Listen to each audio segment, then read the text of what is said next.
Você já percebeu alguma conexão estranha entre os jogos? Aquela parada que você vê ali um easter egg, uma citação, um documento, alguma coisa que faz você se perguntar, será que é uma sequência? Pois então hoje eu vou sanar a sua curiosidade e resolver os seus problemas. Alô gamers, tudo bem? Eu sou o Paulo e hoje no Cosmo Games eu vou te apresentar 10 jogos que você não sabia o que eram sequências secretas, mas sim, eles são. E vamos começar com o nosso número 10, onde a gente tem Days Gone e Siphon Filter. Acredito que muitos de vocês não tenham jogado, nunca ouviram falar do Siphon Filter, então vocês vão achar isso aqui muito nada a ver. E talvez quem jogou também ache nada a ver, mas Siphon Filter é um thriller de espionagem e furtividade, um jogo de espionagem e furtividade, de tiro em terceira pessoa, lançado pela Eidetic e a Band Studio em 1999 e saiu só para o PlayStation. E do outro lado nós temos Days Gone, que a galera aqui já conhece, o jogo de sobrevivência pós-apocalíptica, de ação e aventura desenvolvido pela Band Studios, lançado em 2019. E como deu para perceber, ela tem desenvolvedores em comum, mas além disso, a conexão dos jogos não é algo assim muito óbvio, que nem outros que eu vou falar aqui. No Siphon Filter, o objetivo principal ali dos personagens principais é impedir o lançamento de uma arma biológica. Basicamente tudo é em volta disso. Mas em Days Gone, uma misteriosa arma biológica criou um apocalipse zumbi.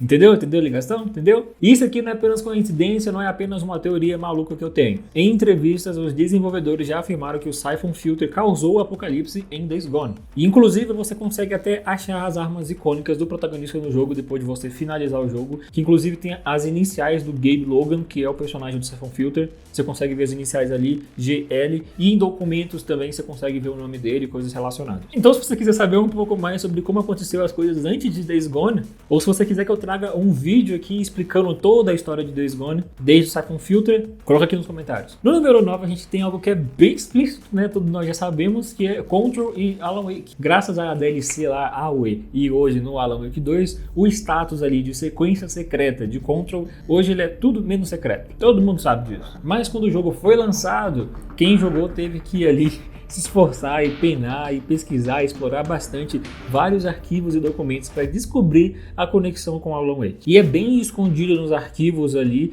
que você encontra as notas que mencionam o incidente de Cauldron Lake. E mencionam até o próprio Alan Wake. O que para quem é bem atento talvez não fosse uma grande surpresa, porque o Matthew Porreta, ou Porreta, qual pronúncia você achar melhor, o ator que interpretou o Alan Wake, ele também aparece em Control, só que dessa vez ele interpreta o Dr. Darling. E não só isso também, mas o dublador de Max Payne, o James McAfee, ele também faz a voz na cabeça da Jessie, e ele é o ex-diretor do FBC. Então, de certa forma, o Control é uma sequência secreta de Max Payne e Alan Wake, mas o Max Payne é assim, meio nebuloso as coisas ali da ligação dele dentro desse universo da Remedy. Mas tá ligado, e de Alan Wake ele é uma sequência mesmo. Número 8 a gente tem Hideo Kojima aqui com Metal Gear Solid e, enfim, o Kojima desenvolveu um grande número de jogos e ele é conhecido por colocar várias referências ali nos seus trabalhos por todas as partes ali, em vários lugares do jogo. E embora o Metal Gear Solid tenha se tornado um dos seus trabalhos mais reconhecidos, mais conhecidos, o Kojima fez outros jogos. E um desses jogos aqui é um jogo de aventura chamado Snatcher, que ele é basicamente uma sequência dos jogos originais, os primeiros jogos de Metal Gear, que inclusive os eventos dos Metal Gears originais, os primeiros, são citados no Snatcher como algo que aconteceu há muito tempo atrás, um passado distante. Tanto que o personagem principal do jogo, o Gillian, tem um robô bem no estilo de Metal Gear. E foi também no Snatcher que a Meryl Silverbrook apareceu pela primeira vez, antes dela se tornar uma personagem importante na franquia do Metal Gear Solid. Mas existem umas complicações aí de linha do tempo, que ninguém sabe exatamente onde é que isso se encaixa, e parece que com o tempo ele foi sendo assim removido do cânone ali, mas enfim. Mas alguns personagens do Snatch ainda aparecem em Metal Gear Solid 4 e 5. Então pelo visto ele ainda está dentro ali, mas enfim, fica aí a ressalva. No número 6 a gente tem Dark Souls. Sim, Dark Souls tem uma sequência secreta, que é o Kingsfield. Especificamente o Kingsfield 4. E eu vou falar aqui só um pouquinho do Kingsfield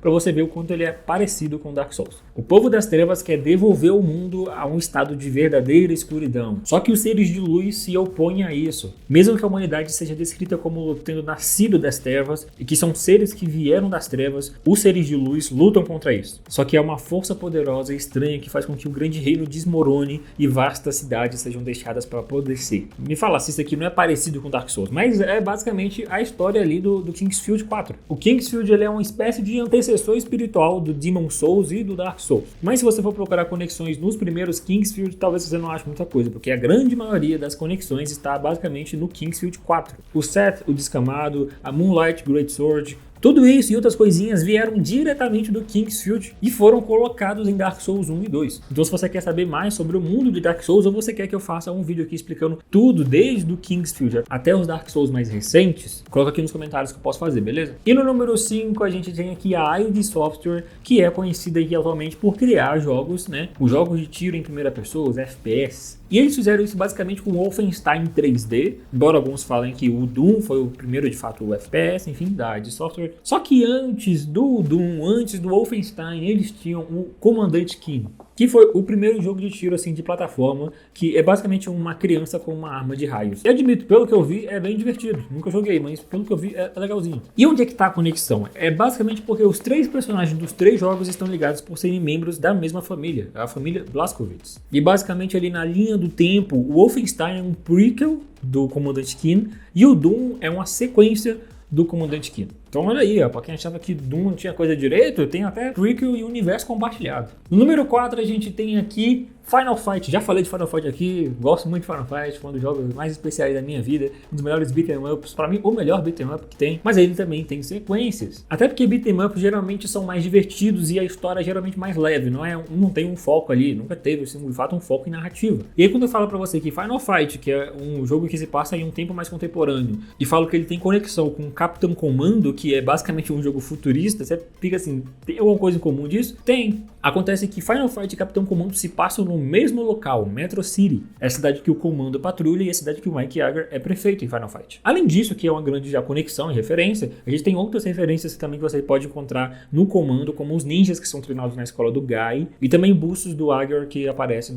na cidade e tudo isso. Mas além disso, é um bônusinho rápido aqui que Final Fight não tem só essa conexão com o Capitão Comando, mas Final Fight também tem um universo compartilhado, se passa no mesmo universo de Street Fighter. Então a gente pode aí colocar que Capitão Comando, Street Fighter e Final Fight se passam no mesmo universo, assim, o que dá pra criar uma grande teoria maluca. Me fala nos comentários se vocês querem que eu faça essa teoria. Número 3 a gente tem Code Vein de 2019, que é muito conhecido por ser um dos melhores jogos de 3D Souls-like que já fizeram com aquele toquezinho assim de anime. Acredito que algumas pessoas, principalmente as que jogam o jogo, já saibam disso, mas se você nunca jogou, se você só jogou por cima ou só ouviu falar de Code Vein, fica aqui a conexão dele. O Code Vein ele tem um combate assim difícil, né? Como eu falei, é Souls-like, e tem uma variedade muito grande de opções de personalização e coisas que você pode fazer. O jogo vendeu muito bem, só que depois ele meio que sumiu, não foi falado muita coisa dele depois. E para muitos jogadores talvez isso ficasse muito mais explícito, né?